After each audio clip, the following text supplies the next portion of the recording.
Baik, assalamualaikum warahmatullahi wabarakatuh. Terima kasih sebelumnya saya sampaikan kepada pemakalah dan juga para mahasiswa yang telah berdiskusi dengan sangat baik pada hari ini. Video ini saya buat sebagai tambahan penjelasan saja dari apa yang tadi sudah disampaikan oleh pemakalah.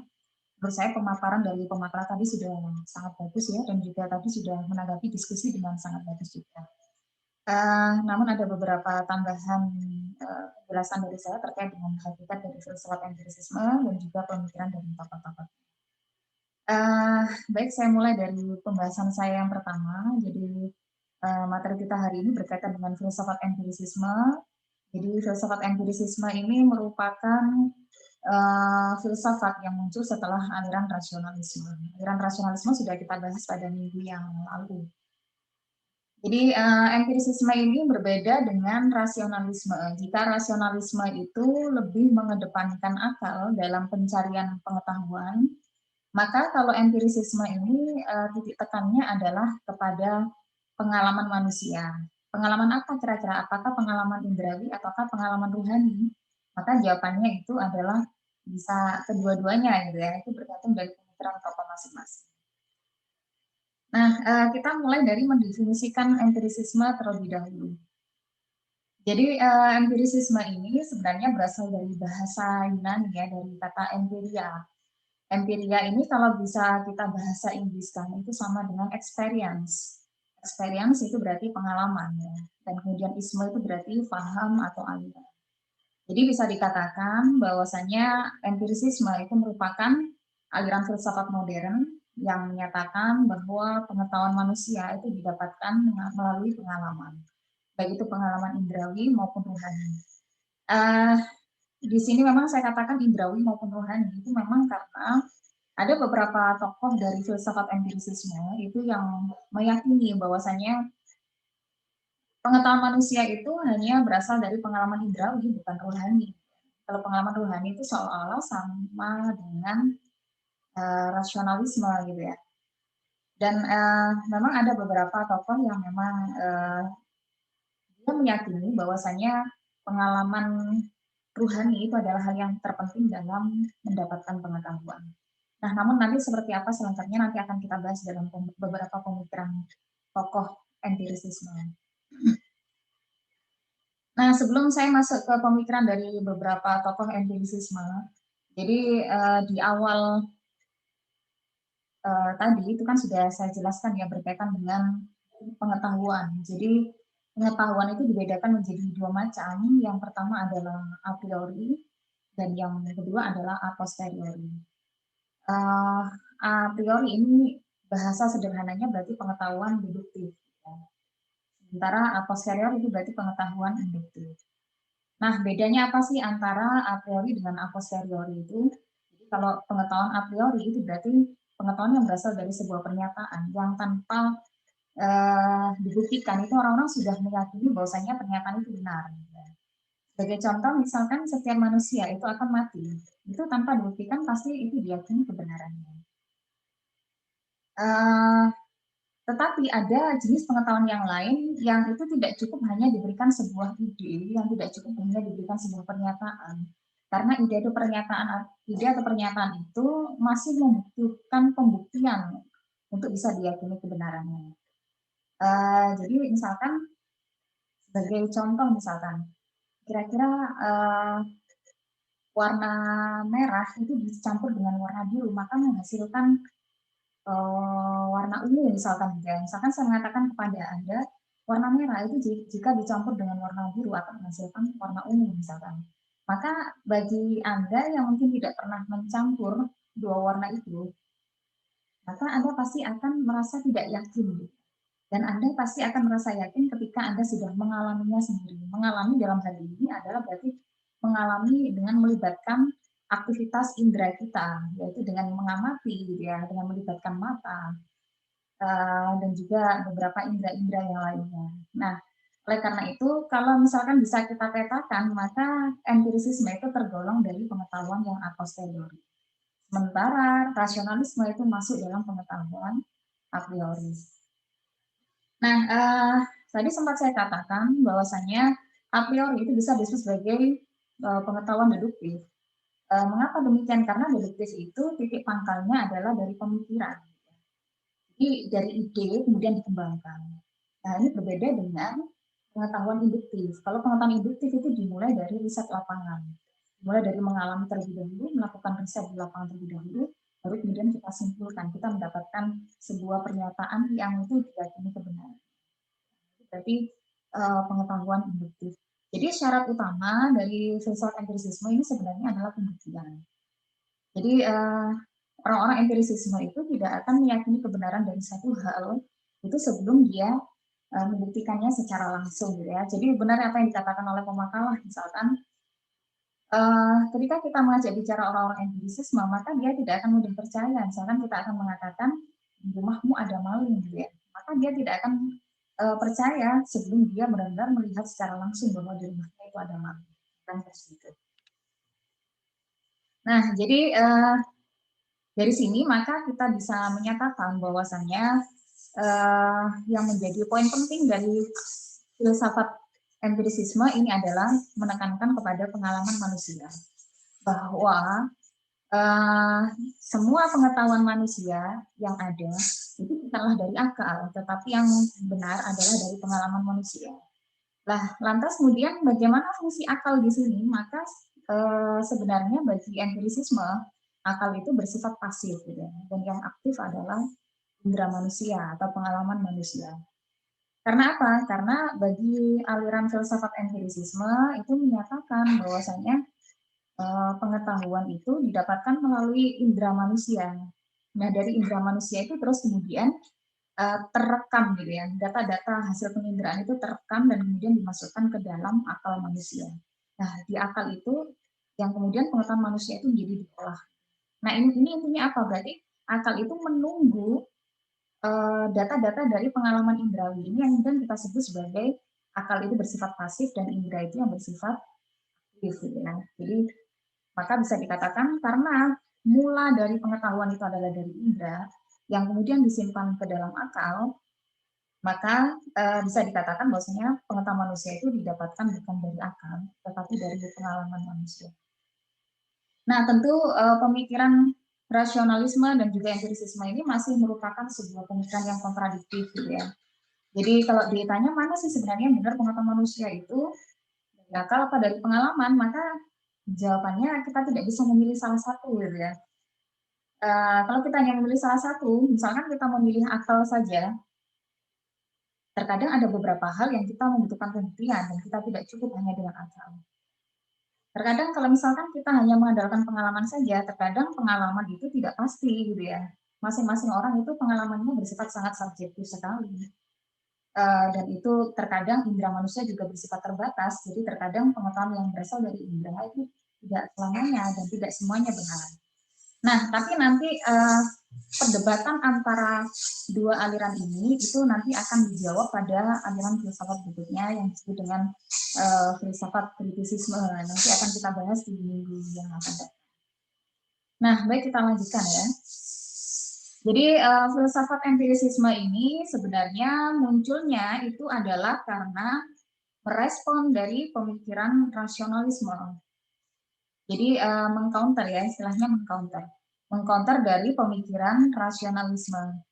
Jadi ibaratnya orang-orang empirisisme ini tidak terima, gitu ya, dengan apa yang disampaikan oleh orang-orang rasionalisme yang meyakini bahwa pengetahuan itu didapatkan dari akal bukan dari pengalaman. Jadi orang-orang empirisisme itu meyakini bahwasanya tidak mungkin pengetahuan itu dari akal manusia, tetapi pengetahuan itu adalah berasal dari pengalaman manusia. Sebagai contoh, misalkan ketika kita masih kecil ya, kita akan belum mengetahui nama-nama hewan misalkan. Maka dari mana pengetahuan tentang nama-nama hewan itu? Apakah itu dari berasal dari pikiran kita, ataukah dari pengalaman kita karena kita melihat terlebih dahulu hewan-hewan itu, kemudian mengidentifikasi ciri-cirinya. Misalkan kita melihat kucing ya, kita sebelumnya belum pernah tahu pengetahuan tentang kucing, kita belum pernah tahu tentang kucing misalkan. Kemudian suatu ketika kita diajak orang tua kita melihat kucing, Kemudian orang tua kita mengatakan hewan yang seperti itu disebut dengan kucing gitu ya. Nah, secara otomatis indera kita menangkap gitu ya, menangkap objek itu. Melihat, gitu ya, mengamati, oh ternyata yang seperti itu, yang kemudian suaranya itu mengeong, yang makannya ikan misalkan gitu ya, kulit bulunya agak belang-belang misalkan, agak pendek, kalau kalau tinggi kan harimau gitu ya, itu berarti disebut dengan kucing.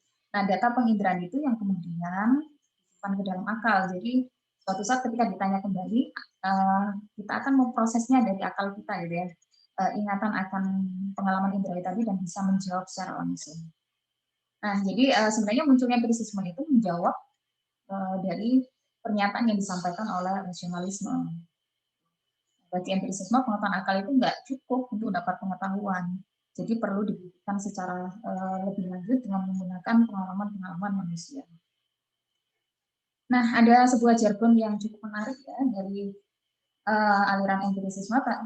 Ini bahasanya bukan bahasa kita ya. Nihil est in intellectu quod non quis filii in sense. Jadi tidak ada sesuatu di dalam pikiran kita selain didahului oleh pengalaman.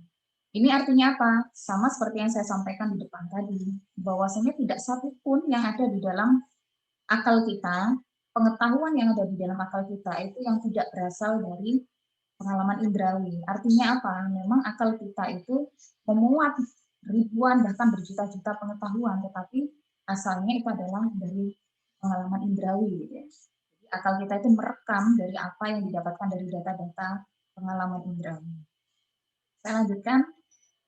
Berikutnya ada beberapa tokoh empirisisme yang perlu kita ketahui bersama ya. Setidaknya ada 5 tokoh. Ada Francis Bacon, dia dari Inggris, yang kita sebut sebagai bapak empirisisme. Dan ada Thomas Hobbes dari Inggris, ada John Locke dari Inggris, ada David Hume dari Skotlandia, dan juga George Berkeley, dia dari Irlandia. Mungkin saya akan sedikit menjelaskan garis besarnya saja ya pemikiran-pemikiran. Saya mulai dari pemikiran Francis Bacon terlebih dahulu. Jadi karena Francis Bacon ini adalah seorang empirisis, gitu ya, empirisisme, menganut aliran empirisisme, maka bagi dia pengalaman merupakan sumber pengetahuan sejati. Jadi tidak ada sumber pengetahuan yang lebih valid ketimbang pengalaman manusia. Karena apa? Karena untuk mengetahui segala sesuatu itu tidak cukup difikirkan, tetapi harus dialami secara langsung. Nah, Francis Bacon ini dia memberikan sumbangsi yang cukup besar ya dalam dunia penelitian. Jadi kalau kita melakukan riset, terutama nanti ketika Anda di semester akhir, maka nanti Anda akan mengenal beberapa metode ilmiah gitu ya. Ada metode deduksi dan kemudian ada metode induksi. Kalau metode deduksi itu biasanya dikatakan sebagai penelitian kualitatif. Penelitian kualitatif nanti bentuknya seperti narasi dan deskripsi. Nah, itu kalau penelitian deduktif itu membangun teori gitu ya, membangun teori. Nah, kalau metode induksi ini berarti kita katakan sebagai riset kuantitatif. Riset kuantitatif itu berarti berasal dari pembuktian-pembuktian terlebih dahulu. Kita uji terlebih dahulu ya, melakukan observasi, melakukan verifikasi di lapangan, baru kemudian mengetahui hasilnya apa. Jadi intinya kalau dengan menggunakan metode induksi itu perlu uji gitu ya, perlu uji secara nyata. Jadi metode induksi yang dikembangkan oleh Francis Bacon dan juga metode deduksi yang dikembangkan oleh René Descartes ini yang kemudian memberikan sumbangsi yang luar biasa bagi dunia penelitian ya, terutama dunia penelitian kita pada hari ini, baik mahasiswa, ya, para dosen, para peneliti, dan para akademisi. Jadi titik tekan pada empirisisme itu memang adalah melakukan pencarian pengetahuan dengan menggunakan metode induksi. Kemudian saya beralih ke Thomas Hobbes. Thomas Hobbes ini orang Inggris ya, jadi sebenarnya dia dikenal sebagai seorang yang materialis. Materialis itu bukan matre gitu ya. Kalau matre kalau dalam bahasa kita itu kan berarti mata duitan. Tapi materialisme di sini itu berarti menganggap manusia itu layaknya benda-benda yang lainnya gitu ya. Jadi manusia itu bukan makhluk yang spiritual, tetapi manusia itu layaknya benda-benda yang lainnya gitu ya, layaknya seperti benda-benda di luar manusia. Jadi manusia itu termasuk pikirannya itu terdiri dari materi-materi, kan terdiri dari sesuatu yang sifatnya abstrak. Jadi manusia, kalaupun manusia itu bisa bergerak, bisa hidup itu ya karena dia punya jantung, gitu. Karena punya jantung yang berdetak, karena ada aliran darah di sana, maka manusia bisa bergerak. Bukan semata melihat manusia itu dari dua sisi. Kadang-kadang kalau orang yang beraliran dualisme itu kan mengatakan bahwasanya manusia itu bukan terdiri dari satu sisi saja, yaitu sisi material material saja, atau dalam hal ini adalah dari sisi jasmani saja, tetapi manusia itu juga merupakan makhluk rohani. Nah, namun Thomas Hobbes ini adalah termasuk bagian dari kaum materialis. Nah, pemikiran Thomas Hobbes ini sebagaimana yang saya jelaskan di awal, bahwasanya dia mengatakan bahwa akal manusia itu bersifat pasif. Artinya, akal itu hanya menampung, gitu ya, hanya menampung pengetahuan-pengetahuan yang didapatkan dari pengalaman indrawi manusia. Data-data indera itu didapatkan, terus kemudian ditampung ke dalam akal manusia. Jadi permulaan dari segala pengetahuan itu adalah asalnya dari pengalaman indrawi manusia. Apa yang dapat diindra, maka itulah yang dikatakan sebagai kebenaran. Jadi ini pandangan dari Hobbes ya, dari besar pandangan dari Thomas Hobbes. Kemudian kita beralih ke John Locke. Jadi meskipun Francis Bacon itu dikatakan sebagai tokoh atau bapak empirisisme ya, tetapi pemikiran yang paling populer itu adalah pemikiran dari John Locke. Jadi John Locke itu terkenal dengan teori tabula rasa. Teori tabula rasa itu artinya adalah kertas kosong. Artinya apa? Jadi setiap manusia yang lahir itu dalam keadaan fitrah, itu kalau dalam bahasa Islamnya. Jadi setiap bayi yang lahir itu dalam keadaan seperti kertas yang masih putih. Dan kertas yang masih putih itu akan terisi dengan pengetahuan-pengetahuan yang berasal dari pengalaman manusia.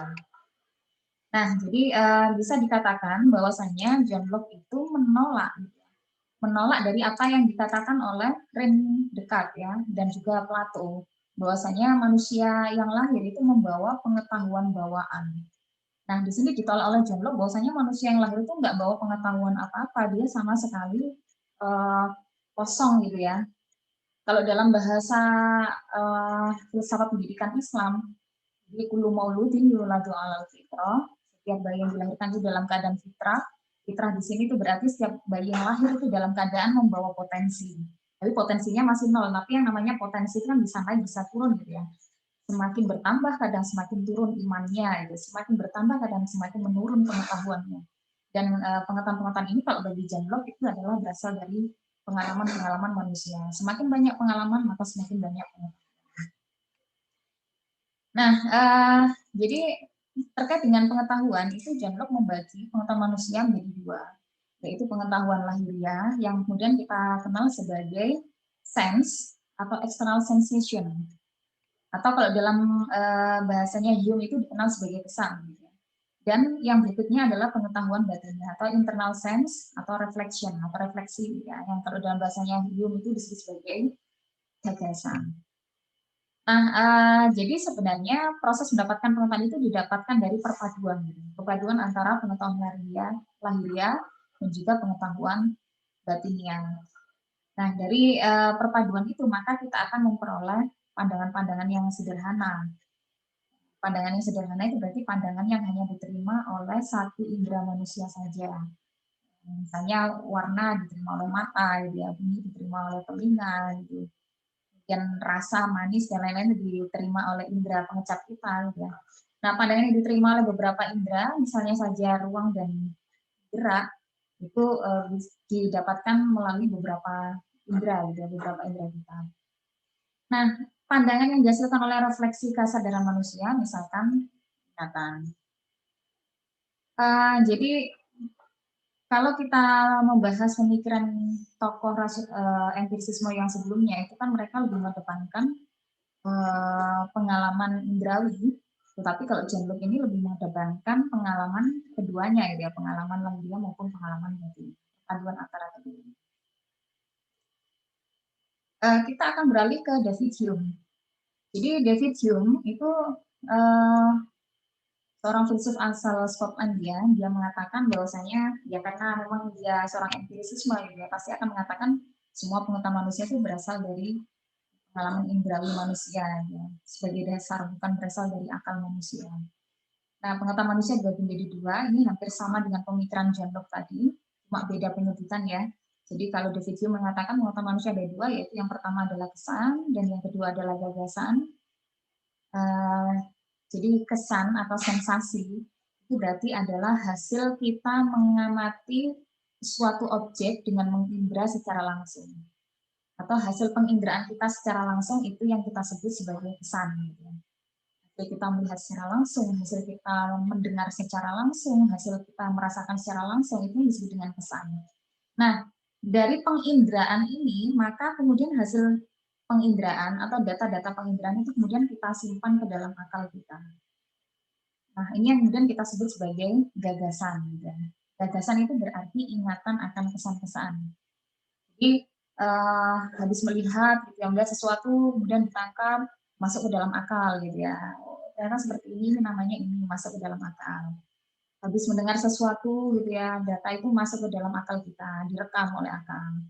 Jadi ketika suatu saat, ketika ditanya oleh seseorang, maka akal akan memproses dan mengucapkan kembali, gitu ya. Dari mana? Pengetahuan yang kita ucapkan tadi ya dari akal. Akal dari mana? Dari pengetahuan inderawi yang sebelumnya. Nah, berikutnya, pemikiran Hume ini berpangkal pada keyakinan bahwa hanya kesan-kesanlah yang pasti, jelas, dan tidak diragukan. Ini artinya bahwa pengetahuan yang sejati itu berasal dari kesan. Berasal dari kesan itu berasal dari penginderaan. Adapun akal itu bersifat sebagai pengingat, gitu ya, pengingat hasil penginderaan. Ini seperti yang saya sampaikan di depan tadi bahwa akal itu sifatnya pasif menunggu data indera terlebih dahulu baru mendapatkan pengetahuan. Nah, yang terakhir adalah Judge Berkeley. Judge Berkeley ini filsuf dari Irlandia. Dia sangat berbeda dengan filsuf-filsuf yang sebelumnya. Jadi karena Judge Berkeley ini seorang yang sangat spiritualis gitu ya, maka pemikirannya pun juga dipengaruhi dengan spiritualismenya dia. Jadi kalau yang tokoh yang sebelumnya itu dia bersifat materialis, maka Judge Berkeley sangat immaterialisme. Artinya apa? Bahwasanya manusia itu ya yang sejati itu bukan jasmaninya tetapi ruhnya. Gitu. Dan manusia itu bisa menyadari keberadaan sesuatu, menyadari keberadaan suatu objek itu karena keberadaan ruh yang ada di dalam dirinya. Jadi setiap aktivitas mengamati objek, setiap aktivitas untuk melihat objek, setiap aktivitas untuk mendengarkan suatu objek, itu sebenarnya bukan aktivitas indrawi bagi George Berkeley, tetapi itu sebenarnya aktivitas ruhani. Karena apa? Karena yang bisa mengamati adalah ruh kita. Coba bayangkan ketika manusia itu tidak ada ruh, itu apakah dia bisa mengamati? Ya, apakah ruh ketika tanpa ruh, apakah manusia bisa mengobservasi dengan inderanya? Maka tentu jawabannya adalah tidak bisa. Nah, oleh karena itu maka dikatakan bahwa esensi dari diri manusia itu bukan jasmaninya, tetapi esensi manusia itu adalah ruhaninya. Nah, kemudian kalau memang Judge Berkeley mengatakan esensi manusia adalah ruhaninya, maka kenapa Judge Berkeley dikatakan sebagai seorang filsuf empirisisme? Karena titik tekannya lagi-lagi adalah kepada pengalaman. Jadi kalau dalam empirisisme itu titik tekannya adalah kepada pengalaman, entah itu pengalaman indrawi maupun pengalaman ruhani. Jadi ibaratnya kita adalah sebuah material, jasad itu kan material ya, di dalamnya ada ruh. Jasad tanpa ruh itu maka tidak akan bermakna. Jasad tanpa ruh itu maka dia akan pasif. Gitu. Nah, jadi oleh karena itu maka pengetahuan manusia itu didapatkan bukan dari indera, gitu ya. Kita punya indera, nggak punya ruh, maka nggak akan dapat pengetahuan. Jadi pengetahuan manusia didapatkan karena adanya ruh di dalam tubuh manusia. Sehingga ruh itu mengamati, ruh itu mengobservasi, ruh itu yang kemudian menangkap objek-objek pengetahuan yang kemudian disimpan dalam akal kita. Nah, jadi intinya Judge Berkeley lebih menekankan kepada pengalaman rohani gitu ya. Nah, nanti karena lebih menekankan kepada pengalaman rohani, maka keyakinan Berkeley tentang yang asasi itu ada 4. Yang pertama adalah segala realitas di luar manusia itu tergantung kepada kesadaran. Kalau nggak sadar ya nggak akan bisa mengamati realitas. Yang kedua, tidak ada perbedaan antara dunia rohani dan dunia benda. karena keduanya itu saling berkaitan satu sama lain. Kita punya ruh tapi nggak ada objek yang diamati, kita nggak dapat pengetahuan gitu ya. Kita ada objek bendawi tapi nggak ada ruh gitu ya, sama saja kita juga nggak akan ada pengetahuan.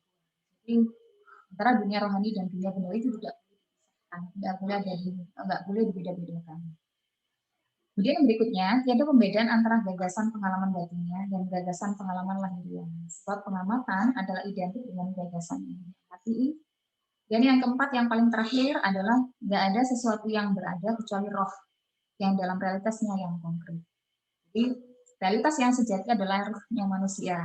Karena kunci dari pengetahuan yang didapat manusia adalah dengan adanya rohnya manusia. Mungkin itu ya, cukup tambahan dari saya berkaitan dengan materi filsafat empirisisme. Nanti di pertemuan yang berikutnya kita akan membahas tentang filsafat kritisisme dan tokoh utamanya adalah Immanuel Kant.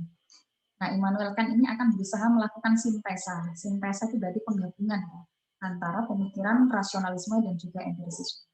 Namun seperti apa nanti lebih lanjut pemikiran dari Immanuel Kant dengan kritisismenya itu, maka jangan lupa untuk mengikuti perkuliahan berikutnya.